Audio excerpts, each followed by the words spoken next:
Anyhow, meanwhile, your other classmates will join us. We will start our lecture as 5 minutes have already been passed now. So what we are doing today, we are basically we will try to install our SQL today. SQL, I told you that it's a structured query language, and some people called it as SQL. SQL is also not a wrong name. Basically, when this language was being started in 1960s, at that time, it's called as SQLs, which means that which was the abbreviation of structured English query language. Later on, because of the brand name of an aircraft, it is called it as SQL. And but still number of people is using SQL. So if you will listen about SQL, then don't be panic. The SQL and SQL basically the same language which we will use today. Secondly, I would like to explain you over in this lecture that as I am using Mac operating system, my downloading situation could be different from you, but don't you worry, because I made the slides according to the window user. And after finishing my lecture, I will send you my presentation, and you can easily download your language on your systems. If you have your machines with you, then you can do that with me as well. First of all, for that, what you have to do, you just need to go on Google and write over here SQL download, or you will find a website which is mysql.com. You just need to go over there, and it will take you there on their pages. And here you have different options. Under the download option, you will find, you have to scroll down, and you can find here and a tag which is like my SQL community GPL downloads. You just need to be click on that, and on next page there are different MySQL community downloads links available. You just need to be click on MySQL community server. Once you will start to click on it, you need to be select what type of operating system you are using, on which you want to download MySQL. Okay, so as I'm using Mac operating system, so I selected this, but the window user could use the Microsoft window. And if anyone is using Linux, then he has to select that operating system according to their machine. Okay, once you will choose from here, then on the very top release of the MySQL DMG file, you need to be just download it. As I have downloaded on my system already, so I will not click on that. When you will download it, then I will explain you what the next link you will see. I have explained it briefly, that where you have to go, what you need to be download. Okay, and there would be a different page for window user. It will be show like this, and then you will click on MySQL community server, and after that, and there is a MySQL installer for Windows. When you will click on that, there you will find the different window versions which you will see, which you will download according to your choice. But I will prefer to download the most latest one, because it is on the top. When you will click on it, and then it could be ask you for the login or sign up. So you don't need to be login or sign up for downloading the SQL. You just need to be click on no thanks, just start my downloads. तो आपकी जो SQL है वो start होना शुरू हो जाएगी. Is it clear? And after that, आपका MySQL installer will start to install the configuration. So you just need to be click on next, and then you will find the check. It will check the requirement, and then the what type of setup type you have to choose. Don't need to be select anything because it all the things will be checking by default. Okay, आपने इस सारे process से जब गुजर के आपने जो है वो इसके इंस्टॉलेशन पे आना है, तो then it could be ask from you के what type of MySQL service you need to be download.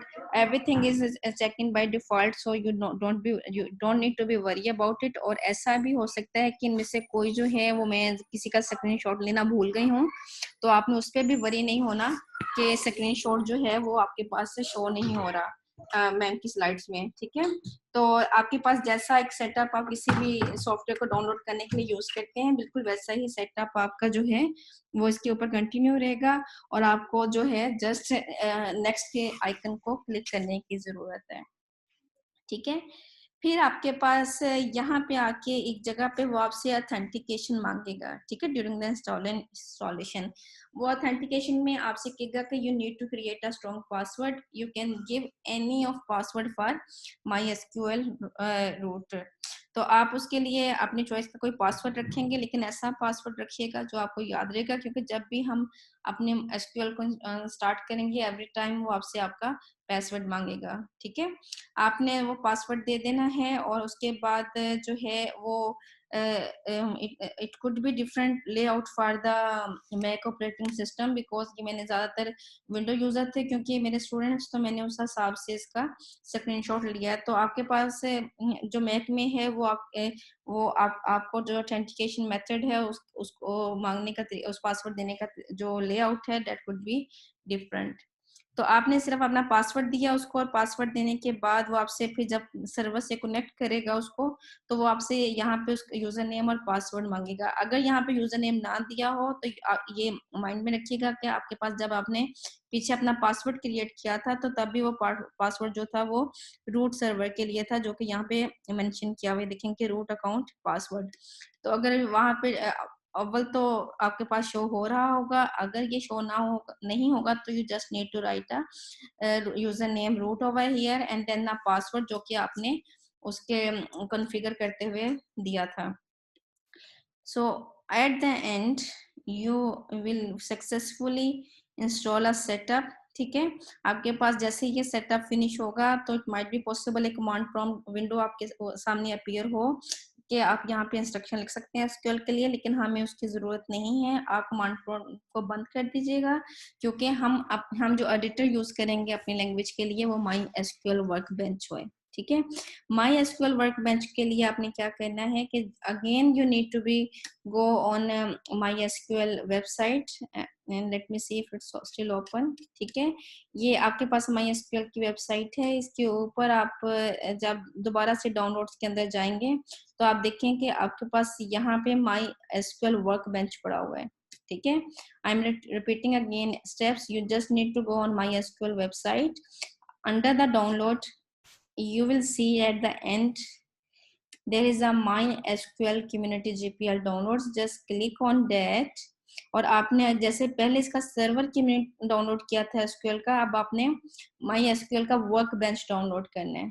ठीक है, वर्कबेंच जब एक दफा आपके पास डाउनलोड हो जाएगा तो आपके पास जो स्क्रीन डाउनलोड होने के बाद अपीयर होगी that would be like this.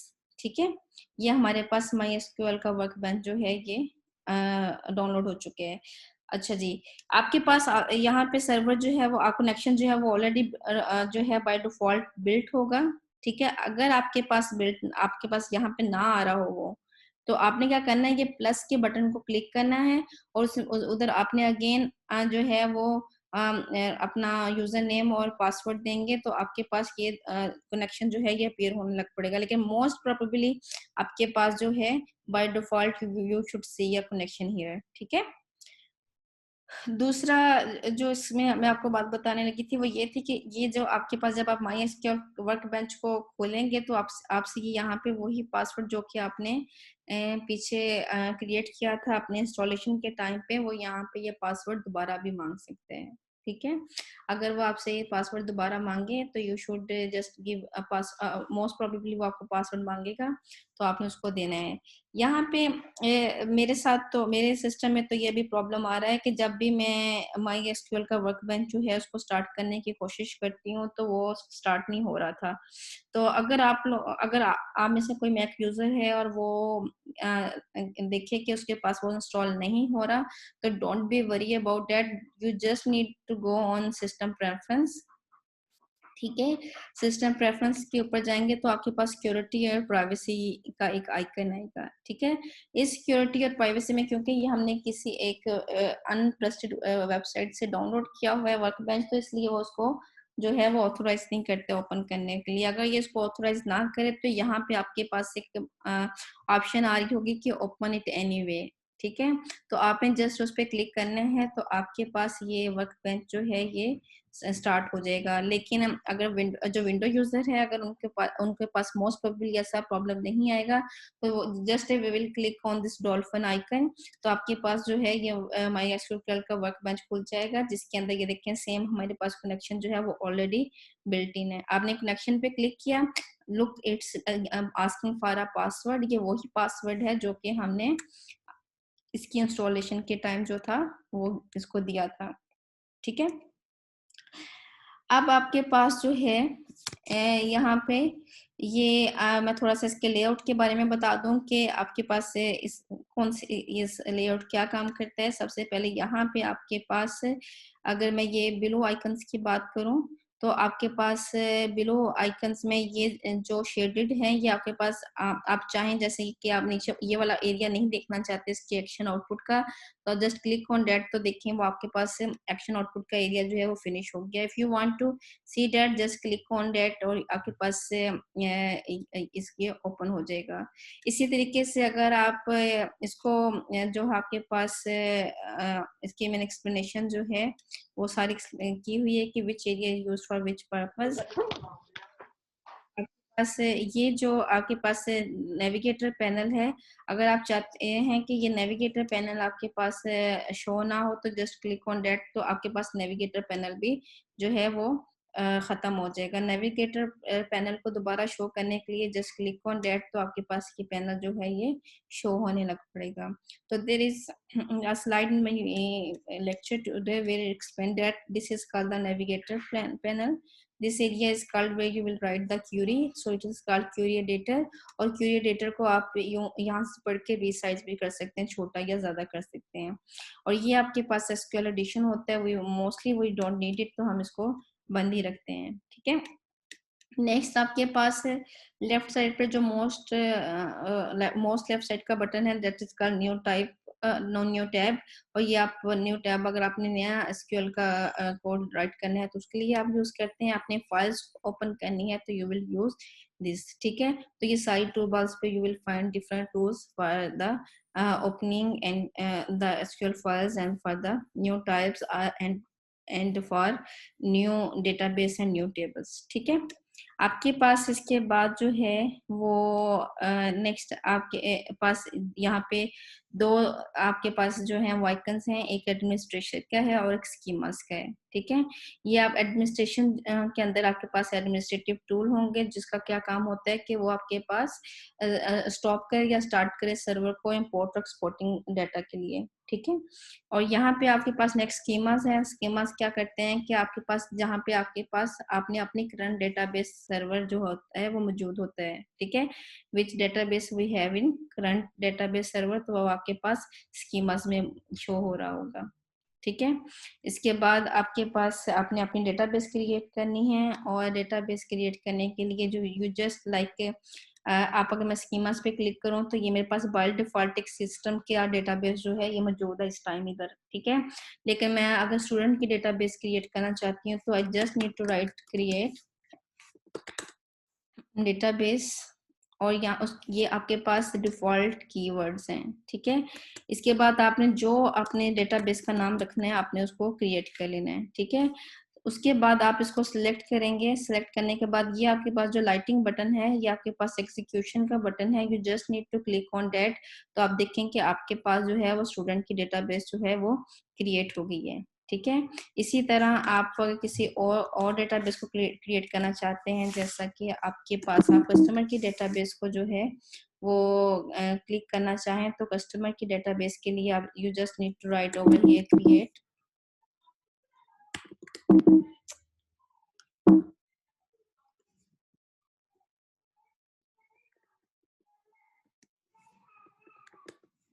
ठीक है, और यहाँ पे आप उसका नाम कस्टमर देंगे। तो आपके पास जब आप इसको सिलेक्ट करेंगे और आप इसको फिर इलेक्टिंग बटन से एक्सिक्यूट करेंगे, तो ये देखें कि कस्टमर की डेटाबेस भी जो है हमारे पास क्रिएट हो गई है। आप डेटाबेस क्रिएट करने के बाद अच्छा, अभी मैं इसको जब बंद करके तो इसको मैं जब रिफ्रेश करूंगी, तो ये देखिए आपके पास दोनों डेटाबेस यहाँ पे शो हो रही हैं। पहले सिर्फ हमारे पास कस्टमर की हो रही थी, अब आपके पास स्टूडेंट और सॉरी सिस्टम की हो रही थी, अब आपके पास स्टूडेंट और कस्टमर दोनों की डेटाबेस जो है वो शो हो रही है। ठीक है, अगर मैं चाहूँ कि मैं कस्टमर की डेटाबेस को डिलीट कर दूं, तो आपके पास डेटाबेस को डिलीट करने के लिए जो कीवर्ड्स यूज होते हैं वो ड्रॉप डेटाबेस, और यहाँ नेम आप यूज करेंगे, जो नेम जो है वो आपने डेटाबेस को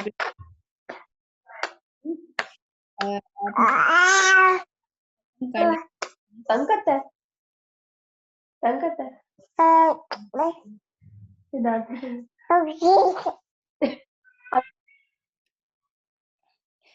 kindly when you are checking your class you should make sure that कि आपका माइक ऑन ना हो जाए।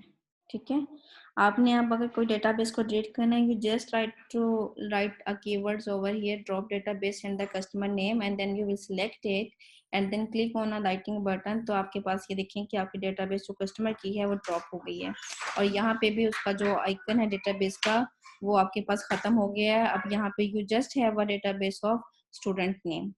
ठीक है, तो आज के लिए मेरे ख्याल में आपके लिए इतना ही काफ़ी है। आप लोग अपने मशीन्स पे अपने एसक्यूएल डाउनलोड कर लें, अपने डेटाबेस को क्रिएट और ड्रॉप करके देख लें। तो इंशाल्लाह ताला कल के लेक्चर में मैं आपको टेबल क्रिएट करना बताऊंगी, टेबल के अंदर वैल्यूज़ को डालना, वैल्यूज़ को रिट्रीव करना, उसको अपडेट करना, और अगर पॉसिबल होगा तो कुछ हम मैथमेटिक ऑपरेशन भी इसके जो है वो कल ही कर लेंगे। ठीक है, अगर आपको कोई आज के लेक्चर में कोई क्वेश्चन है तो आप मुझसे पूछ लें। मैम ये स्लाइड्स ग्रुप में सेंड करते हैं। जी, वो तो मैं जरूर करती हूँ इंशाल्लाह। इसके अलावा कोई क्वेश्चन?